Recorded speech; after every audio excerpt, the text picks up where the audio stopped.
Hello everyone.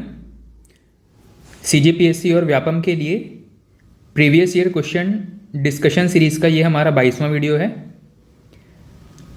आज की इस वीडियो में हम छत्तीसगढ़ हिस्ट्री से संबंधित जो भी प्रश्न प्रीवियस ईयर एग्जाम्स में पूछे गए हैं, वर्ष 2023 तक जो भी एग्ज़ाम हुए हैं जहाँ पे भी छत्तीसगढ़ हिस्ट्री के प्रश्न पूछे गए हैं, उन सभी को आज हम अपनी चर्चा में शामिल करने वाले हैं।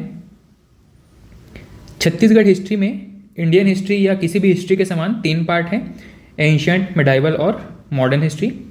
आज हम एंशियंट हिस्ट्री, छत्तीसगढ़ का प्राचीन इतिहास, इसकी चर्चा करने वाले हैं। वैसे छत्तीसगढ़ का जो एंशियंट हिस्ट्री है वहाँ पे हर बार कुछ ना कुछ नए फैक्ट्स निकाल करके प्रश्न पूछने की एग्जामिनर की हैबिट रही है, लेकिन फिर भी हम अपना दायरा बहुत सीमित करते हुए कम से कम उतनी चीज़ों को याद रखने का प्रयास करेंगे जो कि हर बार एग्ज़ाम में रिपीट होती हैं और पूछी जाती हैं। इनके अलावा कुछ हर वर्ष अगर कुछ नए गुफा खोजे जा रहे हैं, कुछ नई नदियाँ निकल रही हैं या पुराने इतिहास के कुछ नए फैक्ट्स मिल रहे हैं, तो उनके पीछे भागने से बेहतर है कि जो चीज़ें आपके सामने हैं उनको हम पहले अपने फिंगर टिप्स पे रखें। ठीक, पुराने आए हुए क्वेश्चंस गलत करना ये हमारे सिलेक्शन को और पीछे धकेल देता है। ठीक, तो आज हम छत्तीसगढ़ के एंशियंट हिस्ट्री से संबंधित फैक्ट्स को डिस्कस करेंगे जो भी हमारे 2023 तक के एग्जाम में पूछे गए हैं। सबसे पहला टॉपिक एंशियंट हिस्ट्री पढ़ते समय आपको मिलता है छत्तीसगढ़ में पाषाण काल के बारे में। पाषाण काल में छत्तीसगढ़ में क्या क्या चीज़ें, कौन कौन से एविडेंसेस मिले हुए हैं और जहाँ से प्रश्न पूछे गए हैं। तो सबसे पहला है चितवा डोंगरी के बारे में। ये फैक्ट हम बार बार पढ़ते हैं, चितवा डोंगरी। अब इसमें थोड़ा सा डिस्प्यूट इस साल हो सकता है और एग्जामिनर ने पिछले साल भी इसमें कुछ डाउट्स पैदा कर दिए थे बच्चों के मन में। चितवा डोंगरी वैसे जब राजनांदगांव का विभाजन नहीं हुआ था उस समय तक मानते थे कि राजनांदगांव में ही आता है चितवा डोंगरी, लेकिन अभी जो लेटेस्ट फैक्ट्स हैं या लेटेस्ट डेटा है सरकार के, उनके हिसाब से अभी कहा जा रहा है कि चितवा डोंगरी जो है वो वर्तमान बालोद में बिलोंग करता है। एक्चुअली में ये चितवा डोंगरी बालोद में ही है, लेकिन जो पुरानी किताबें हैं वहाँ पे अपडेट ना होने की वजह से और एग्जामिनर क्योंकि उन बुक्स को ही ऑथेंटिक मान करके अपने क्वेश्चन सेट करते हैं, इस वजह से अभी भी कई बार एग्जाम्स में राजनांदगांव आंसर लिया गया है। तो हम कोशिश करेंगे कि जो करंट अपडेटेड फैक्ट्स हैं उन्हीं के हिसाब से चलें, क्योंकि आप उन फैक्ट्स को लेकर के अपने आंसर को क्लेम कर सकते हैं। अगर गलत आंसर लिया जाता है तो उसके हिसाब से आप क्लेम कर सकते हैं। तो चितवा डोंगरी छत्तीसगढ़ में एक पाषाणकालीन स्थल है जहाँ पे कई पुरातात्विक साक्ष्य प्राप्त हुए हैं। ठीक, अब ये चितवा डोंगरी कहाँ है, तो मैंने बताया कि ये बालोद में है। चितवा डोंगरी की खोज किसने की थी, तो भगवान सिंह और रामेंद्रनाथ मिश्र ने। सिर्फ उन्हीं चीज़ों को मैं डिस्कस कर रहा हूँ, उन्हीं लोगों के नाम, उन्हीं खोजकर्ताओं के नाम मैं डिस्कस कर रहा हूँ जिनके बारे में पूछा गया है। बाकी बहुत सारी चीज़ें हैं, बहुत सारे लोगों के नाम मिलेंगे आपको किताबों में। ये चीज़ें पूछी गई हैं भगवान सिंह और रामेंद्रनाथ मिश्र के बारे में। अब पाषाण काल को भी आपको पता है कई पार्ट में डिवाइड किया जाता है, पूरा पाषाण काल, मध्य पाषाण काल, उत्तर पाषाण काल, नव पाषाण काल। तो छत्तीसगढ़ में पूरा पाषाणकालीन जो स्थल है उसमें सबसे प्रमुख नाम आता है सिंघनपुर का। सिंघनपुर आपको पता है रायगढ़ में है, और रायगढ़ में जो सिंघनपुर है वहाँ के शैल चित्र बड़े फेमस है। एग्जामिनर हर बार यहाँ से प्रश्न पूछते हैं। तो शैल चित्र कहाँ पे है, सिंघनपुर गुफा में, और सिंघनपुर गुफा कहाँ पे है, रायगढ़ में। अब ये सिंघनपुर के बारे में एक और नया फैक्ट पूछा जा रहा है कुछ साल से एग्जाम में कि ये किस पहाड़ी पर स्थित है। तो सिंघनपुर गुफा जो है वो चमरढाल पहाड़ी पर स्थित है। तो अब आपको क्या क्या याद रखना है, सिंघनपुर चमरढाल पहाड़ी पर स्थित है और यह पूरा क्षेत्र रायगढ़ जिले के अंतर्गत आता है। अगला प्रश्न पूछा गया है पाषाण युगीन औजारों के बारे में। कौन कौन से ऐसे औजार हैं जो पाषाण युग से संबंधित हैं और छत्तीसगढ़ में अलग अलग स्थानों पर प्राप्त हुए हैं। तो पूरा पाषाण युगीन जो स्थल है उसमें सबसे महत्वपूर्ण है सिंघनपुर। और भी हैं पूरा पाषाण युगीन स्थलों में और भी नाम मिलेंगे, पर सिंघनपुर पूछा गया है और सबसे ज़्यादा महत्वपूर्ण यही है। सिंघनपुर कहाँ पे है, मैंने बताया रायगढ़ में है। दूसरा है मध्य पाषाणकालीन स्थल। मध्य पाषाणकालीन स्थलों में कबरा पहाड़, ये भी रायगढ़ में है। उत्तर पाषाणकालीन स्थल में धनपुर, ये आपका गौरेला पेंड्रा मरवाही में है। पहले ये भी आपका किस ज़िले में आता रहा होगा, जब जीपीएम अलग नहीं हुआ था तो आपको पता है आपका ये बिलासपुर जिले का हिस्सा था गौरेला पेंड्रा मरवाही, ठीक है। और विभाजन के बाद या अलग जिला बनने के बाद अब धनपुर जो है वो गौरेला पेंड्रा मरवाही के अंतर्गत आएगा। साथ ही 9 पाषाणकालीन स्थल अर्जुनी ये दुर्ग में है, ठीक। तो जिलों के नाम, स्थान के नाम बिल्कुल याद रखना है। ये कई पैटर्न में पूछा गया है, या तो सिंगल आपको एक फैक्ट पूछ लेगा, या फिर मैच द फॉलोइंग पूछ लेगा, या fill in the blanks type का पूछ लेगा। कई पैटर्न में एक क्वेश्चन जो है वो रिपीट हुए हैं, ठीक है। तो क्या क्या याद रखेंगे? पूरा पाषाण सिंघनपुर, मध्य पाषाण कबरा पहाड़, उत्तर पाषाण धनपुर और नवपाषाण अर्जुनी। अगला है पाषाणकालीन स्मारकों के बारे में। अब ये स्मारक क्या होते हैं? स्मारक का मतलब है स्मृति चिन्ह, ठीक है। तो धनौरा में पाषाणकालीन स्मारकों के बहुत सारे अवशेष प्राप्त हुए हैं, याद रखिएगा। अगला है महापाषाणकालीन अवशेष। महापाषाण के बारे में आपको पता है कि जो पुराने समय में एक बरियल का या फिर शव को दफनाने का एक तरीका होता था। शव को ज़मीन में दफनाने के बाद उसके आसपास बड़े बड़े पत्थरों के घेरे बना दिए जाते थे। इस सभ्यता को या इस मेथड को महापाषाण काल कहा जाता है, ठीक है। इस समय काल को, इस कालखंड को ही महापाषाण काल कहा जाता है। इस प्रकार के अवशेष कहाँ मिले हैं? ये अवशेष मिले हैं मल्हार, बिलासपुर में। ये जो लोकेशंस के नाम आप पढ़ रहे हैं, इनके ज़िले किस ज़िले में स्थित हैं बिल्कुल याद रखिएगा। कई बार मैंने सिर्फ इनको यहाँ पर एक बार लिखा है और एक बार मैं आपसे डिस्कस कर रहा हूँ। एग्ज़ाम में ये इतनी बार अलग अलग क्वेश्चंस के फॉर्म में रिपीट हुआ है। आप अगर आपके पास समय है तो आप प्रीवियस ईयर क्वेश्चंस का कोई बुक है वहाँ पे देखेंगे तो आपको पता चलेगा कि ये कितने इंपॉर्टेंट लोकेशंस हैं। कई बार अलग अलग तरीके से इनको शब्दों का हेर फेर करके, शब्द घुमा के वही क्वेश्चन बार बार रिपीट हुए हैं, ठीक है। तो महापाषाणकालीन अवशेष मल्हार, बिलासपुर में। इसके अलावा एक और जगह है टेंगना कहाँ पे है? रायगढ़ में, ठीक। अगला है रायगढ़ के बारे में ही कुछ और चीज़ें पूछी गई हैं। पाषाणकालीन स्थल है रायगढ़, और यहाँ पे ओंगना और भैंसगढ़ी ये दोनों शैल चित्रों के लिए प्रसिद्ध हैं। शैल चित्र के बारे में हमने एक और चीज़ पढ़ा है, कहाँ पे? सिंघनपुर गुफा में। सिंघनपुर सबसे ज़्यादा फेमस है शैल चित्रों के मामले में। लेकिन अब एग्जामिनर को नया क्वेश्चन खोजना है तो नए नए जो लोकेशंस हैं वहाँ से भी प्रश्न पूछे जा रहे हैं, ठीक है। तो ओंगना के बारे में पूछा गया है, भैंसगढ़ी के बारे में पूछा गया है, ठीक। यहाँ पे इसको करेक्ट कर लीजिएगा, ये भैंसगढ़ी है, ठीक है। ओंगना और भैंसगढ़ी, यहाँ से क्या मिले हैं? शैल चित्रों के साक्ष्य मिले हैं। अच्छा, इसके अलावा अब ये दोनों चीज़ें तो पूछ लिया, और क्या क्या पूछ सकता है? तो रायगढ़ में ही कुछ और लोकेशंस हैं जहाँ पर शैल चित्र या अलग अलग पाषाणकालीन साक्ष्य प्राप्त हुए हैं।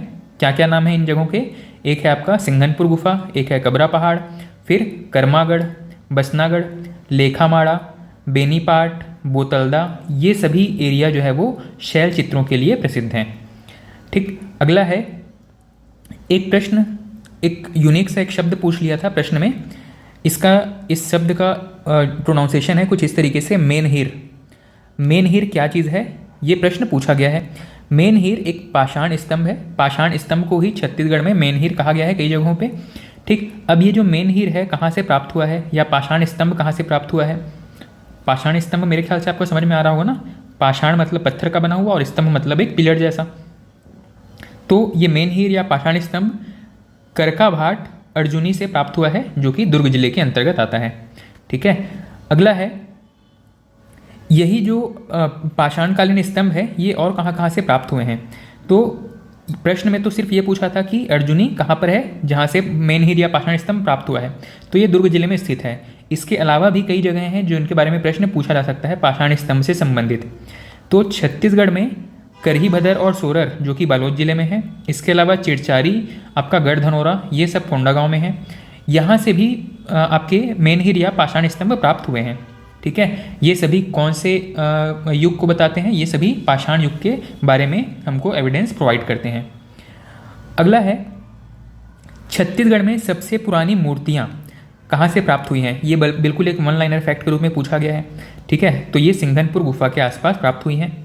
अब ये इतनी चीज़ें हैं, इसमें आपको मेरे ख्याल से समझ में आ रहा होगा कि ज़्यादा करके रायगढ़ और आपका जो छोटे छोटे पाषाणकालीन स्थल हैं वहीं से प्रश्न बने हुए हैं, और सिंघनपुर गुफा सबसे महत्वपूर्ण है। सिंघनपुर के बारे में आप चाहें जितना पढ़ लें, यहाँ से आपको प्रश्न मिलने की संभावना रहेगी और इसमें कुछ ना कुछ नए फैक्ट बनने की भी संभावना रहती है, ठीक है। तो सिंघनपुर के बारे में आप जितना पढ़ सकते हैं पढ़ लीजिएगा। अगला है वैदिक काल के बारे में। पाषाण काल के बाद में जो सिंधु सभ्यता थी उसके विस्तार हमको छत्तीसगढ़ में देखने को नहीं मिलते हैं। ठीक है, तो छत्तीसगढ़ में सीधा हमको जो हिस्ट्री मिलता है वो है वैदिक काल के बारे में। सबसे पहली चीज़, छत्तीसगढ़ में हमको ऋग्वैदिक काल के भी हिस्ट्री प्राप्त नहीं होती है। यहाँ पे सीधा हमको उत्तर वैदिक काल से शुरू करना पड़ता है। और उत्तर वैदिक काल छत्तीसगढ़ में किस तरीके से इम्पोर्टेंट है, इसमें सिर्फ एक ही प्रश्न पूछा गया है, वर्तमान छत्तीसगढ़ का जो स्पेस है, जो एरिया है, इसको किस नाम से जाना जाता था, बस यही एक प्रश्न पूछा गया है वैदिक काल के बारे में। तो छत्तीसगढ़ वाले एरिया को दक्षिक दिक् कहा जाता था। ठीक, दक्षिक दिक् कहा जाता था छत्तीसगढ़ वाले एरिया को, और संभवतः यह बस्तर का क्षेत्र था। दंडकारण्य वाला जो क्षेत्र है उसी को ही दक्षिक दिक् कहा गया है ना। तो वैदिक काल के बारे में यही प्रश्न पूछा गया है। अगला है रामायण काल के बारे में। रामायण काल के बारे में छत्तीसगढ़ के नाम के बारे में प्रश्न पूछा गया है। छत्तीसगढ़ को रामायण काल में किस नाम से जाना जाता था, यह प्रश्न पूछा गया है। तो जो दंडकारण्य का पठार है, मतलब आज के समय में जो बस्तर संभाग है, इसके ऊपर का जो एरिया है इसको दक्षिण कोसल कहा जाता था। और जो बस्तर संभाग वाला एरिया है, इसको कि हम दंडकारण्य का पठार भी कहते हैं आज, इसको रामायण काल में ही दंडकारण्य के नाम से जाना गया है। ठीक है, मतलब रामायण काल में ही वर्तमान छत्तीसगढ़ को दो अलग अलग भाग में इसके नाम रखे गए थे। जो उत्तर छत्तीसगढ़ है, उत्तर और मध्य छत्तीसगढ़ है, इसको मिला करके दक्षिण कोसल कहा गया है। और जो वर्तमान दक्षिण छत्तीसगढ़ है, बस्तर संभाग वाला क्षेत्र है, इसको दंडकारण्य के नाम से जाना गया है। ठीक, और ये भी प्रश्न पूछा गया है कि जो दक्षिण कोसल है वो किस नदी के आसपास का क्षेत्र था, तो ये महानदी बेसिन वाला क्षेत्र है। अच्छा, एक और प्रश्न पूछा है कि दंडकारण्य वर्तमान किस जिले में स्थित है। तो दंडकारण्य जो है वो वर्तमान बस्तर जिले या बस्तर संभाग में स्थित है। पहले जिला बहुत बड़ा था, बस्तर जिला, तो जिले के हिसाब से तो ये फैक्ट ठीक था, लेकिन अब बस्तर संभाग काफ़ी छोटा हो गया है। इसका जो एरिया है वो कई सारे छोटे छोटे जिलों में विभाजित हो चुका है। ठीक है, तो ओवरऑल बस्तर संभाग जो है वो दंडकारण्य का हिस्सा है। अच्छा, जो सबसे महत्वपूर्ण प्रश्न है रामायण काल के बारे में वो ये है किष्किंधा का जिक्र रामायण आपने अगर देखा होगा या पढ़ा होगा तो वहाँ पर किष्किंधा का जिक्र आता है, वानर सेना से संबंधित। तो प्रश्न पूछा गया है कि रामायण काल में किस क्षेत्र को किष्किंधा के रूप में जाना गया है या समझा गया है। तो वर्तमान जो बस्तर क्षेत्र है या दंडकारण्य क्षेत्र है, इसी को ही किष्किंधा के नाम से जाना गया है रामायण काल में।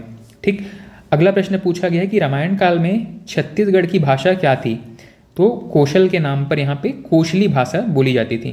ठीक है, दक्षिण कोसल में बोले जाने वाली भाषा कोसली। ठीक, अब रामायण काल और वैदिक काल, इस समय छत्तीसगढ़ में जो आश्रम बने थे, जो प्रमुख ऋषि थे, इनके बारे में भी प्रश्न पूछा गया है। इंडिविजुअल एक एक नाम से भी प्रश्न पूछा है या मैच द फॉलोइंग प्रश्न पूछा गया है। तो इस तरीके के अगर कोई फैक्ट और भी मिलते हैं अगर आपको, उनको आप यहीं पे अपडेट कर लीजिएगा। इस अपने जो नोट्स होंगे वहाँ पे अपडेट कर लीजिएगा। 4-5 नाम तो यहाँ मैंने आपके लिए लिखे हुए हैं, कुछ एक्स्ट्रा नाम आपको मिलते हैं तो उनको अपडेट कर लीजिएगा। ठीक है, क्योंकि पहले बड़े इजी टाइप के प्रश्न मिलते थे हमको देखने के लिए। जनरली तुरतुरिया बहुत ज़्यादा रिपीट हुआ है, ठीक है, लेकिन अब अलग अलग ऋषियों के नाम, अलग अलग लोकेशंस के नाम भी प्रश्न में पूछे जा रहे हैं। तो आश्रमों में सबसे पहला आश्रम है तुरतुरिया में, जो कि वाल्मीकि जी का आश्रम था।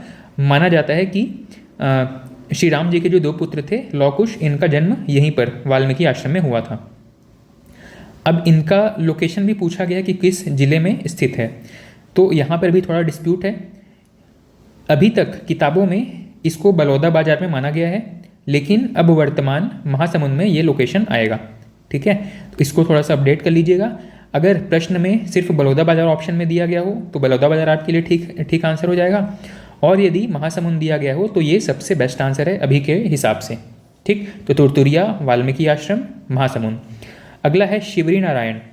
शिवरी नारायण किससे संबंधित है, तो आपने जनरली इसको शबरी माता के बारे में पढ़ा है। शबरी माता का आश्रम था यहाँ पे, और उन्होंने यहीं पर श्री राम जी को अपने जूठे बेर खिलाए थे। अच्छा, जो जूठे बेर खिलाने वाले जो शबरी माता का जो स्थान था, वो थोड़ा सा क्या कह सकते हैं कि उसके लोकेशन को लेकर के थोड़ा सा मतभेद है अभी भी। हालांकि यहाँ पे एक ऋषि का नाम याद रखिएगा, मतंग ऋषि। मतंग ऋषि शिवरी नारायण में इनका आश्रम था, साथ ही शबरी माता का आश्रम भी शिवरी नारायण में है। अब जो मैं बात कर रहा था कि शबरी माता के जो एक आश्रम है और एक मंदिर है, दोनों को लेकर के थोड़ा कन्फ्यूज़न रहता है, तो यहाँ पे वो कन्फ्यूज़न दूर कर लीजिएगा। शबरी माता का जो मंदिर है ये खरौद में है। कहाँ पे है? शबरी माता का मंदिर खरौद में है, जबकि शबरी माता का जो आश्रम है जहाँ पे उन्होंने श्री राम जी को जूठे बेर खिलाए थे वो शिवरी नारायण में है। ठीक है, अगला है रामगढ़। रामगढ़ जो है वो वशिष्ठ ऋषि का आश्रम हुआ करता था। सीतामढ़ी में ऋषि अत्रि का आश्रम हुआ करता था और राजिम में लोमश ऋषि जी का आश्रम हुआ करता था। ठीक है, तो ये ऋषियों के नाम, इनके किस ऋषि का आश्रम कहाँ पर था और साथ ही वर्तमान में ये क्षेत्र किस ज़िले में आता है, इतनी बातों को थोड़ा सा याद रखिएगा, रिवाइज कीजिएगा। अगला है प्रमुख मंदिरों के बारे में। प्रमुख मंदिरों में सबसे पहला है कौशल्या माता का मंदिर, चंदखुरी में है।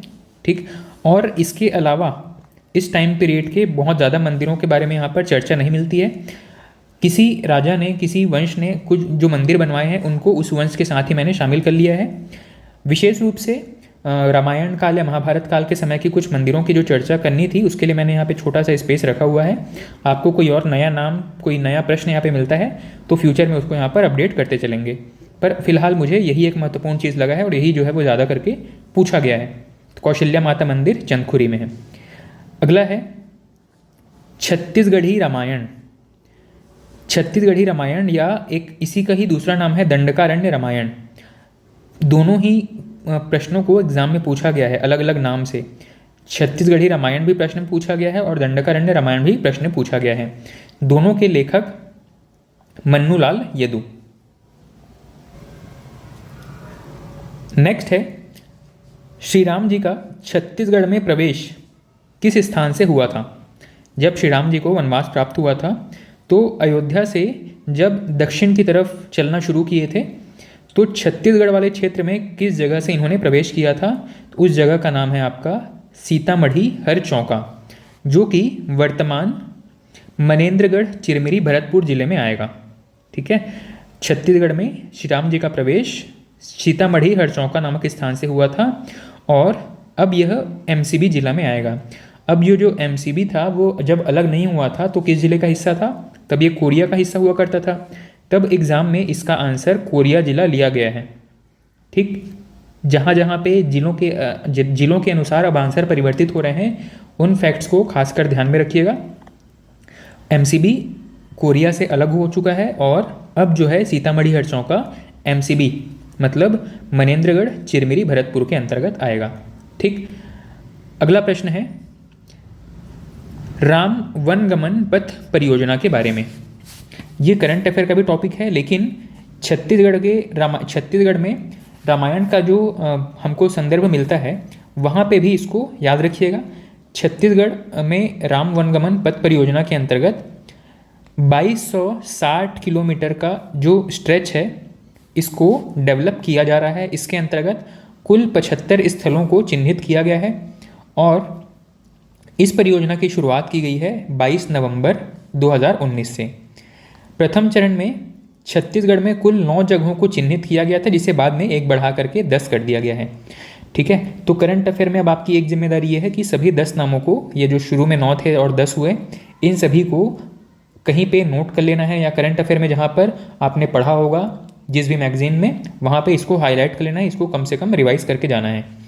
यहाँ से आपको प्रश्न क्या बन सकता है, प्रश्न पूछ सकता है राम वनगमन पथ परियोजना में इनमें से कौन सा स्थान शामिल है या शामिल नहीं है। ठीक, तो मल्टीपल टाइप्स के क्वेश्चन यहाँ पे फ्रेम किए जा सकते हैं। लंबाई वगैरह याद रखिएगा, कितना जो एरिया है, कितना जो पॉइंट है इसको कवर करेगा, टोटल कितना यहाँ पे कुल पथ की लंबाई कितनी होने वाली है, ये सब चीज़ याद रखिएगा। 2260 किलोमीटर का ये पूरा स्ट्रेच कवर होने वाला है। अगला है महाभारत काल के बारे में। महाभारत काल में जो 4-5 प्रश्न है वही मैंने आप यहाँ पर नोट किए हैं। वैसे किताबों में आप महाभारत काल के बारे में जब पढ़ेंगे तो छत्तीसगढ़ से संबंधित महाभारत काल के कुछ राजाओं के नाम भी आपको देखने को मिलते हैं, जिसमें से एक राजा का नाम प्रमुख है मोरध्वज। ठीक है, तो सबसे पहला प्रश्न यहाँ पे है महाभारत काल में ऋषभ तीर्थ ऋषभ तीर्थ, इसकी जानकारी कहाँ से मिलती है? यह प्रश्न पूछा गया है।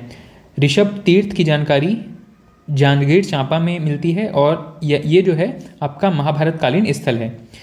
हालांकि अब वर्तमान में देखा जाए तो यहाँ पे भी जिला परिवर्तन हो गया है और अब ये शक्ति जिला के अंतर्गत आएगा। ऋषभ तीर्थ पहले जांजगीर चांपा के अंतर्गत आता था, अब ये शक्ति जिला के अंतर्गत आता है। महाभारत काल में जो सबसे प्रमुख एक राजा का नाम हमको मिलता है वो है मोरध्वज। मोरध्वज ने आरंग और रतनपुर को अपनी राजधानी बनाई है, इसका उल्लेख मिलता है हमको महाभारत कालीन जो साक्ष्य है वहाँ पे।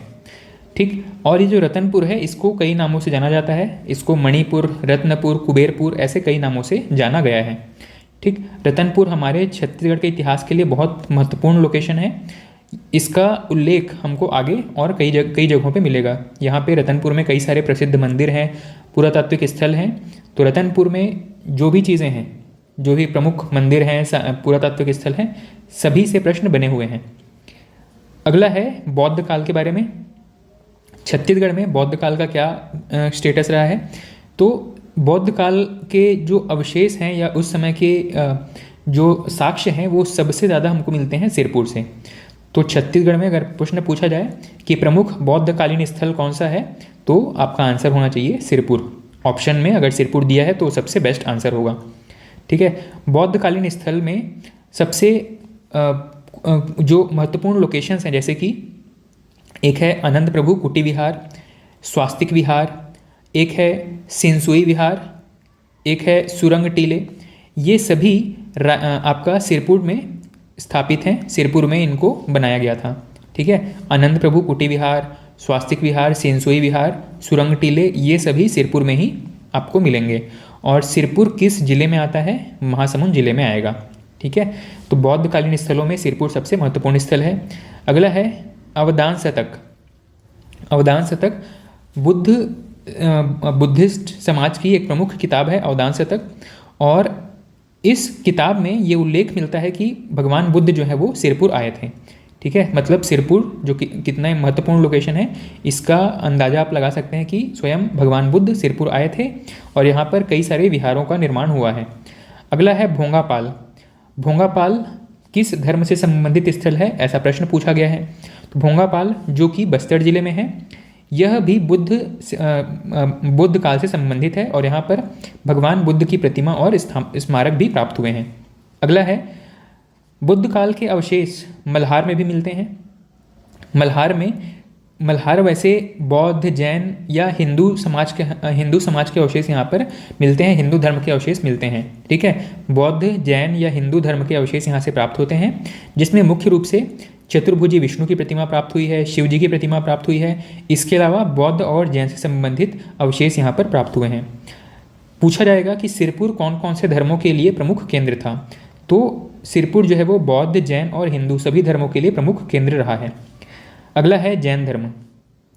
जैन धर्म के अवशेष, जैसे कि मैंने बताया, सिरपुर में जैन धर्म के अवशेष भी मिले हैं। तो मल्हार हो गया, सिरपुर हो गया, महेशपुर हो गया, आरंग हो गया, ये सभी जैन धर्म के प्रमुख स्थल रहे हैं। और आरंग में एक मंदिर है, इसको कहा जाता है भांडल देव मंदिर। ये सभी प्रश्न जो है वो इंडिविजुअली पूछे गए हैं, कहीं पे पूछे गए हैं। मैंने इन 4 पॉइंट्स को अगर एक लाइन में नोट किया है तो इसका मतलब है कि यहाँ पे 4 प्रश्न अलग अलग बार पूछे गए हैं। मल्हार अलग पूछा गया है, सिरपुर अलग पूछा गया है, महेशपुर अलग पूछा है, आरंग अलग पूछा है, भांडल देव के बारे में अलग पूछा है। तो इतने सारे प्रश्न मैंने कोशिश किया है कि बिल्कुल समरी के तौर पे, बिल्कुल एक लाइन में या एक फैक्ट के तौर पे कवर हो जाए। ठीक है, तो जैन धर्म से संबंधित प्रमुख स्थल कौन कौन से हैं? मल्हार, सिरपुर, महेशपुर, आरंग। आरंग में भांडल देव मंदिर प्रश्न पूछा गया था। भांडल देव मंदिर कहाँ पर स्थित है? आरंग में। अगला है नगपुरा। नगपुरा में पिछले कुछ वर्षों में, पिछले दशक में एक मंदिर की स्थापना हुई है, पार्श्वनाथ जी की ये मंदिर है। और पार्श्वनाथ आपको पता है कि 23वें तीर्थंकर रहे हैं महावीर स्वामी से जस्ट पहले। पूछा गया है कि नगपुरा प्रमुख जैन तीर्थ स्थल कहाँ पर स्थित है, किस जिले में स्थित है? यह दुर्ग जिले के अंतर्गत आता है। अगला है ऋषभ तीर्थ के बारे में। ऋषभ तीर्थ कहाँ पर स्थित है, यह प्रश्न पूछा गया है। तो जब ये प्रश्न पूछा गया था उस समय जांजगीर चांपा इसका करेक्ट आंसर था, लेकिन अब शक्ति जिला इसका करेक्ट आंसर हो जाएगा। ठीक है, इसमें अगर कोई डिस्प्यूट क्रिएट होता है तो आप इसके लिए एविडेंसेस दे सकते हैं। ठीक है, तो शक्ति जिला ऋषभ तीर्थ याद रखिएगा। अगला है मौर्यकालीन साक्ष्य के बारे में। छत्तीसगढ़ में मौर्य युग की अगर हम इंडिया के देखें तो मौर्य युग काफ़ी हमको काफ़ी लंबा चौड़ा इतिहास देखने को मिलता है। छत्तीसगढ़ में बहुत लिमिटेड चीज़ें हैं जहाँ से मौर्य युग के बारे में प्रश्न पूछा गया है। मौर्य युगीन जो आपके साक्ष्य हैं वो हमको प्राप्त होते हैं जोगीमारा गुफा से। जोगीमारा गुफा क्यों फेमस है आपको पता है? यहाँ पे सुतनुका और देवदत्त नाम की एक देवदासी सुतनुका नाम की एक देवदासी है और देवदत्त उसका प्रेमी हुआ करता था। इन दोनों की प्रेम गाथा का वर्णन लिखित रूप में यहाँ पर जोगीमारा की गुफाओं में मिलता है। ठीक है, इसके अलावा हमको पूछा गया है कि मौर्यकालीन सिक्के कहाँ कहाँ से प्राप्त हुए हैं, या मौर्य काल में छत्तीसगढ़ में किस प्रकार के सिक्के प्राप्त हुए हैं, किस दशक में या किस वर्ष के प्राप्त हुए हैं। तो ये सारी चीज़ें मैंने यहाँ पर मेंशन की हैं। मौर्यकालीन सिक्कों के जो एक टाइप था आहत सिक्के या पंचमार्क सिक्के, ये प्राप्त हुए हैं हमको आरंग से, उड़ेला से और तारापुर से। ये सभी 200 BC के आसपास के आप ये कह सकते हैं कि सेकेंड सेंचुरी के आसपास के कॉइन्स हैं। अगला प्रश्न पूछा गया है कि प्राचीन छत्तीसगढ़ का उत्तरी भाग किस राजा के अधीन में हुआ करता था या किस वंश के अधीन हुआ करता था। तो याद रखिएगा ये मौर्य वंश के अधीन हुआ करता था। ठीक है, और इसके अलावा मौर्य काल के अधीन सीता बेंगरा, जोगीमारा गुफा मतलब सरगुजा का जो एरिया था ये भी मौर्य काल के अधीन हुआ करता था। यहाँ से मौर्यकालीन अभिलेख प्राप्त हुए हैं। एक और प्रश्न पूछा गया है कि क्या इन सब की चर्चा कलिंग अभिलेख से प्राप्त होती है। तो कलिंग अभिलेख से प्राप्त नहीं होती है। इन सभी घटनाओं की चर्चा मतलब छत्तीसगढ़ में जो राजनीति हो रही थी, मौर्यकालीन जो राजनीति थी या मौर्यकालीन जो साक्ष्य हैं, इनके बारे में कलिंग अभिलेख में कोई जानकारी नहीं दी गई है। हमने यहाँ पर प्राप्त अभिलेखों की मदद से ये अनुमान लगाया है कि यहाँ पे मौर्य काल का इन्फ्लुएंस रहा होगा, लेकिन इसका लिखित अभिलेख कलिंग अभिलेख में इसकी जानकारी नहीं मिलती है। अगला है रामगढ़ पहाड़ी। अब ये रामगढ़ पहाड़ी कहाँ पे है? तो ये है सीता बेंगरा गुफा। सीता बेंगरा गुफा जो है वो रामगढ़ पहाड़ी में है और ये सरगुजा जिले में स्थित है। ये जो रामगढ़ पहाड़ी है इसी को ही रामगिरी भी कहा जाता है। ठीक, ये दोनों चीज़ें अलग अलग पूछी गई हैं इसलिए मैंने इसको अलग अलग आपके सामने रखा है। रामगढ़ पहाड़ी के नाम से अलग पूछा गया है और रामगिरी के नाम से अलग पूछा गया है। तो रामगढ़ पहाड़ी जो है वो विश्व का प्राचीनतम थिएटर कहा जाता है, नाट्यशाला के नाम से प्रसिद्ध है।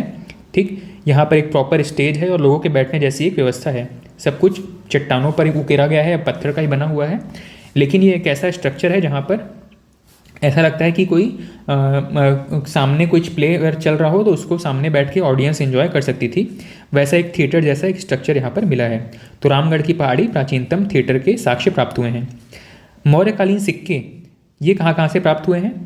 ये प्राप्त हुए हैं अकलतरा, ठठारी, तारापुर, आरंग, उड़ेला, बार, देवगांव। ये सभी प्रमुख स्थल है जहाँ से मौर्यकालीन सिक्के प्राप्त हुए हैं। जिलों के नाम जहाँ महत्वपूर्ण है वहाँ पे मैंने नोट कर दिए हैं। अकलतरा जांजगीर चांपा में है, ठठारी अब शक्ति में आएगा, पहले ये सब जांजगीर चांपा के अंतर्गत आता था। ठीक है, तो ठठारी शक्ति में, तारापुर, आरंग और उड़ेला रायपुर जिले में है, बार और देवगांव सारंगढ़ में है। ठीक, अगला है सातवाहन वंश के बारे में। सातवाहन वंश के बारे में भी जो महत्वपूर्ण चीज़ें हैं वो लगभग इसी 3-4 पॉइंट के अंदर समराइज कर दी गई हैं। जितने भी प्रश्न पूछे गए हैं पिछले 2023 तक जो भी एग्जाम में प्रश्न पूछे गए हैं सब कुछ इन्हीं 4 पॉइंट्स के अंतर्गत शामिल हैं। तो सातवाहन के बारे में प्रश्न पूछा गया है कि किरारी का काष्ठ स्तंभ किस वंश से संबंधित है? यह सातवाहन से संबंधित है। किरारी का काष्ठ स्तंभ किस क्षेत्र से प्राप्त हुआ है? यह बिलासपुर जिले से प्राप्त हुआ है। फिर पूछा है कि किरारी के काष्ठ स्तंभ में किन चीज़ों का वर्णन किया गया है? तो यहाँ पे वर्णन था सातवाहन वंश में जो पदाधिकारी होते थे उनके पद नाम और उनमें उनका क्या कार्य है, इन सभी का वर्णन होता था किरारी के काष्ठ स्तंभ में। जैसे कि एक प्रश्न पूछा है कुलपुत्रक नाम के पदाधिकारी की चर्चा कहाँ पर मिलती है? ठीक है, किस अभिलेख से मिलती है? तो किरारी के काष्ठ स्तंभ लेख से कुल पुत्रक की चर्चा मिलती है। और ये कुल पुत्रक क्या था? जो प्रमुख मिस्त्री होते थे, ठीक है, जो इंजीनियर होते थे, ठीक है, इनकी चर्चा मिलती है काष्ठ स्तंभ से। ठीक, कौन सा है, कौन सा काष्ठ स्तंभ है? किरारी का काष्ठ स्तंभ। किसके विषय में जानकारी मिलती है? सातवाहन कालीन पदाधिकारियों के पद नाम की चर्चा मिलती है इस स्तंभ लेख से। मैं एक एग्जाम्पल भी एग्जाम में पूछा गया है, कुल पुत्रक के बारे में पूछा गया है। कुल पुत्रक क्या होता है? मिस्त्री, प्रमुख मिस्त्री या प्रमुख इंजीनियर को कुल पुत्रक कहा गया है। अगला प्रश्न पूछा गया है सिक्कों के बारे में। प्रश्न कई पूछे गए हैं, मैंने उनको समराइज किया है कि सिक्के से संबंधित क्या क्या प्रश्न पूछे गए हैं। सातवाहन से संबंधित पूछा गया है, सातवाहन कालीन सिक्के कहाँ से प्राप्त हुए हैं? तो एक लोकेशन आपको पता है, मल्हार। मल्हार कहाँ पे है? बिलासपुर में है। अब यहाँ पे जो सिक्के प्राप्त हुए हैं उनमें कौन कौन से राजाओं के सिक्के प्राप्त हुए हैं? एक है अपीलक, एक है पुलुवामी, एक वेदश्री के सिक्के प्राप्त हुए हैं और एक है पुडुमा। ये हाल ही में पूछा गया और पहले कभी रिपीट नहीं हुआ है, ऐसा ऑप्शन था पुडुमा। इन सभी के सिक्के जो है वो मल्हार से प्राप्त हुए हैं, सभी सातवाहन कालीन राजा हैं। मल्हार या बिलासपुर के अलावा अगला है बालपुर, शक्ति जिले में। यहाँ पे किनके सिक्के प्राप्त हुए हैं? तो यहाँ पे प्राप्त हुए हैं आपके अपीलक के सिक्के प्राप्त हुए हैं और शातकर्णी के सिक्के प्राप्त हुए हैं। अगला है चकरबेड़ा। चकरबेड़ा भी बिलासपुर में है और यहाँ पे रोमकालीन सिक्के प्राप्त हुए हैं, मतलब रोम में जो सिक्के चलते थे वो सिक्के यहाँ पर प्राप्त हुए हैं। और इससे ये अनुमान लगाया गया है कि रोमन साम्राज्य के साथ छत्तीसगढ़ के व्यापारिक संबंध हुआ करते थे। अगला है गूंजी शिलालेख के बारे में।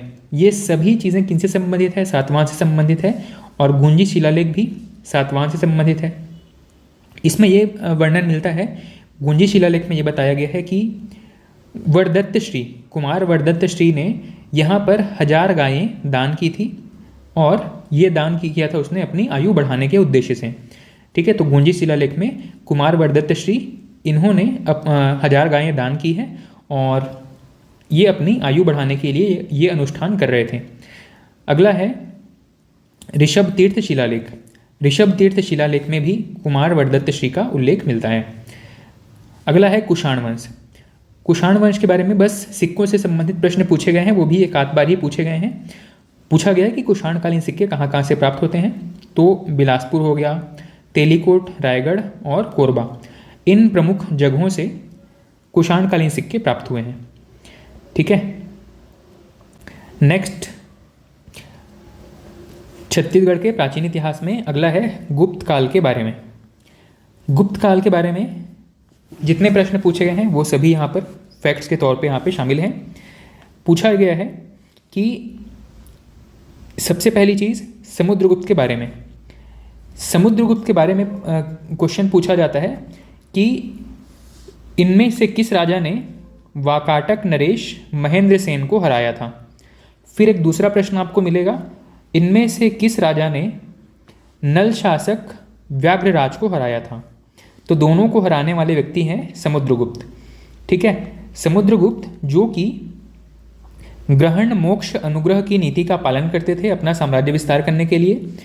ये क्या करते थे, किसी राजा से युद्ध करते थे, युद्ध में उनको हराते थे और उनका राज्य उनको वापस दे दिया जाता था और ये कहा जाता था कि आप हमारे अधीन रहेंगे, बस केवल हमारी अधीनता स्वीकार करेंगे, हमको टैक्स पे करेंगे, लेकिन उस क्षेत्र में शासन आप ही करेंगे।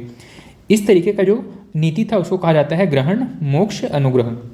ठीक, ये जो ग्रहण मोक्ष अनुग्रह की नीति के अंतर्गत समुद्रगुप्त ने छत्तीसगढ़ में दक्षिण कोशल और महाकांतर दोनों के राजाओं को हराया था। दक्षिण कोशल कहने का मतलब है मध्य छत्तीसगढ़ तक का एरिया और महाकांतर कहने का मतलब है दक्षिण छत्तीसगढ़ या फिर आपका बस्तर संभाग वाला क्षेत्र। तो समुद्रगुप्त ने वाकाटक नरेश महेंद्र सेन को हराया था और साथ ही नल शासक व्याघ्रराज को भी हराया था। महेंद्र सेन दक्षिण कोशल के राजा थे और व्याघ्रराज महाकांतर के राजा थे। दोनों के लिए ही इन्होंने ग्रहण मोक्ष अनुग्रह की नीति का पालन किया है। इन सब चीज़ की चर्चा कि इन्होंने ग्रहण मोक्ष अनुग्रह की नीति का पालन किया है, राजाओं को हराया है, उनको राज्य वापस कर दिया है, इन सभी की चर्चा मिलती है प्रयाग प्रशस्ति अभिलेख से। प्रयाग प्रशस्ति अभिलेख लिखने वाले व्यक्ति का नाम है हरिसेन, जो कि समुद्रगुप्त के ही दरबारी व्यक्ति थे। इसके अलावा एक और प्रश्न पूछा गया है कि कोपरा अभिलेख किससे संबंधित है। तो कोपरा अभिलेख जो है वो गुप्त काल से ही संबंधित है। इन कोपरा अभिलेख समुद्रगुप्त की जो पत्नी थी रूपा देवी, इनके द्वारा लिखाया गया था और ये कोपरा अभिलेख महासमुंद से प्राप्त हुआ है। अगला है गुप्त काल के ही एक और व्यक्ति हैं कांचगुप्त, एक और राजा हैं कांचगुप्त। कांचगुप्त के सिक्के कहाँ से प्राप्त हुए हैं, यह प्रश्न पूछा गया है। कांचगुप्त के सिक्के प्राप्त हुए हैं बानबरस से, और इन सिक्कों में बानबरस से जो सिक्के प्राप्त हुए हैं इसमें कुल 9 सिक्के मिले हैं, जिसमें से एक कुमारगुप्त का है, एक कांचगुप्त का है और 7 सिक्के यहाँ पे समुद्रगुप्त से संबंधित हैं। अगला प्रश्न पूछा गया है रामगिरी या रामगढ़ की पहाड़ी के बारे में। इसके बारे में मैं पहले ही चर्चा कर चुका हूँ। रामगिरी या रामगढ़ की पहाड़ी जो कि सरगुजा जिले में स्थित है। ऐसा कहा जाता है कि गुप्त काल में कवि कालिदास जो थे, इन्होंने इसी रामगढ़ की पहाड़ी पर बैठ करके प्रसिद्ध इनका जो काव्य था मेघदूतम, इनकी प्रसिद्ध रचना है मेघदूतम, इसकी रचना किया है और ये संस्कृत भाषा में लिखा गया था। ठीक है, तो क्या क्या फैक्ट यहाँ पे है। गुप्त काल में कालिदास ने रामगढ़ की पहाड़ी पर निवास करके मेघदूतम की रचना की है, जो कि संस्कृत भाषा में लिखी गई रचना है, और इसी का छत्तीसगढ़ी अनुवाद किया है मुकुटधर पांडे जी ने। मेघदूतम का छत्तीसगढ़ी अनुवाद किया है मुकुटधर पांडे जी ने। ठीक, इतने फैक्ट जो है वो गुप्त काल के बारे में थे। अगला है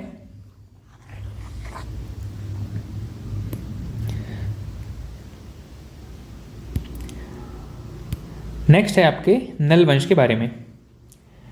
नल वंश के बारे में यहाँ पे आपको राजीव लोचन जी का मंदिर जो है वहीं से हमको ज़्यादा करके प्रश्न देखने को मिले हैं। राजीव लोचन मंदिर के आसपास के जो क्षेत्र हैं वहाँ से भी प्रश्न बनते हैं। तो नल वंश के बारे में याद रखिएगा, विलासतुंग ने, नल वंश के शासक थे विलासतुंग, इन्होंने छत्तीसगढ़ में राजीव लोचन मंदिर का निर्माण करवाया है। राजीव लोचन मंदिर के बारे में 4-5 फैक्ट याद रखिएगा। पहली चीज़ है कि यह 7वीं 8वीं सदी के मध्य बना था। क्वेश्चन जब पूछा गया था वहाँ पर एक ऑप्शन ये भी दिया गया था कि यह 11वीं 12वीं सदी में बना हुआ मंदिर है। हमारे लिए गलत है। क्यों? क्योंकि राजीव लोचन मंदिर का निर्माण 7वीं 8वीं सदी में हुआ है। इस मंदिर का जो निर्माण है, जो स्ट्रक्चर है, वो पंचायतन शैली में है, और राजीव लोचन मंदिर जो है वो विष्णु देवता को समर्पित मंदिर है।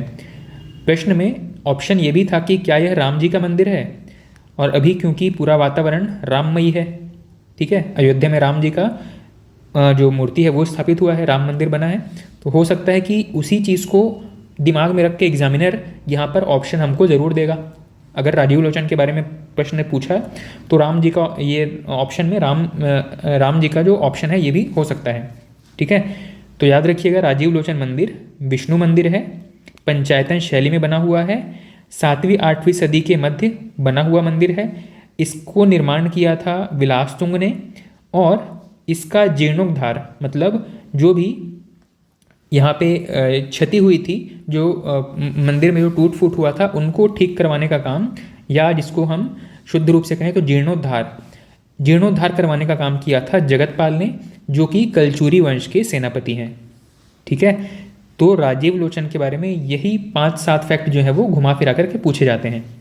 अगला है नल वंश के बारे में एक और चीज़ है स्वर्ण मुद्रा के बारे में। नल वंश की जो स्वर्ण मुद्राएं हैं ये प्राप्त हुई हैं अडेंगा से। अडेंगा मैंने बताया था आपको कोंडागांव से संबंधित है या कोंडागांव जिले में है। यहाँ पर कुल 32 स्वर्ण मुद्राएं प्राप्त हुई हैं। नल वंश की 32 स्वर्ण मुद्राएं प्राप्त हुई हैं अडेंगा कोंडागांव जिला से। नेक्स्ट है नल वंश के संस्थापक के बारे में प्रश्न पूछा गया है। नल वंश के संस्थापक हैं शिशुक, और वास्तविक संस्थापक अगर पूछा जाए तो वराहराज। नल वंश के वास्तविक संस्थापक वराहराज। नल वंश की राजधानी है पुष्करी या कोरापुट। नल वंश की राजधानी है पुष्करी या कोरापुट। और नल वंश के जो ताम्रपत्र हैं ये कहाँ से प्राप्त हुए हैं, तो एक प्राप्त हुआ है रिद्धिपुर से, जो कि भवदत्त का लिखा हुआ है, भवदत्त के द्वारा रचित ये ताम्रपत्र है या उसके समय का ताम्रपत्र है। पूछा गया है रिद्धिपुर ताम्रपत्र किस वंश से संबंधित है और किस राजा से संबंधित है, तो यह भवदत्त वर्मन से संबंधित है। और एक है केसरी बेड़ा ताम्रपत्र। केसरी बेड़ा ताम्रपत्र यह भी नल वंश से संबंधित है और इसके जो उस समय जो राजा थे इनका नाम है अर्थपति भट्टारक। अब नल वंश जितनी महत्वपूर्ण चीज़ें थी वो मैंने यहाँ पे डिस्कस कर ली हैं, लेकिन इसके अलावा एक महत्वपूर्ण चीज़ है जो कि आपको याद रखनी है। कई बार मैच द फॉलोइंग में या फिल इन द ब्लैंक्स के रूप में या क्रम जमाने के लिए वंशों अलग अलग वंश के राजाओं का नाम दिया गया है। ठीक है, आपको हर वंश के जो महत्वपूर्ण राजा हैं उनका नाम अगर पता रहेगा तो मैच द फॉलोइंग वाला क्वेश्चन आपसे गलत नहीं होगा। ठीक है, जैसे कि एक राजा दे दिया नल वंश का, एक राजा दे दिया वाकाटक वंश का, एक राजा दे दिया गुप्त वंश का, और सभी में जो प्रमुख राजा हैं या संस्थापक हैं उनके नामों को जंबल करके मतलब ऊपर नीचे करके दे देगा। आपको मैच द फॉलोइंग करना पड़ेगा। इस पैटर्न के सवाल 10-20 बार पूछे गए हैं अलग अलग टॉपिक्स को पढ़ते हुए। ये सवाल मैंने कई बार देखे हैं, इसीलिए मैंने आप यहाँ पर सिर्फ एक चीज़ नोट किया है कि आपको प्रमुख राजाओं का नाम, किस वंश से संबंधित है और राजाओं का क्रम, इतनी चीज़ कम से कम होमवर्क के तौर पर करनी है। ये आपके 1 से 2 क्वेश्चन एग्जाम में ठीक करवाने में हेल्प कर देगा। ठीक है, अभी तक जो भी हमने पैटर्न एनालिसिस किए हैं उसके हिसाब से ये आपसे रिक्वेस्ट है कि आप ये काम स्वयं कर लीजिएगा। ठीक, नल वंश या किसी भी वंश के प्रमुख राजाओं का नाम और उनका क्रम, किसके बाद कौन सा राजा आया है, डेट न याद रहे तो भी चलेगा, राजाओं का क्रम जरूर याद रखिएगा किसके बाद कौन सा रहा है और कौन उसके संस्थापक रहे हैं, कौन वास्तविक संस्थापक रहे हैं। इन दोनों में भी बड़ा कन्फ्यूजन रहता है कि कौन संस्थापक है कौन वास्तविक संस्थापक है। तो ये कुछ पॉइंट्स हैं जहाँ से प्रश्न पूछे गए हैं। ठीक, अब नेक्स्ट जो हमारा वंश है वाकाटक वंश, इसके बारे में हम अगले वीडियो से शुरू करेंगे और नेक्स्ट वीडियो में हमारा एंशियंट हिस्ट्री या प्राचीन इतिहास से संबंधित जितने भी महत्वपूर्ण क्वेश्चन हैं वो सब कुछ कवर हो जाएगा। आज की इस वीडियो में इतना ही, नेक्स्ट वीडियो में हमारा एंशियंट हिस्ट्री खत्म हो जाएगा। ठीक है, थैंक यू।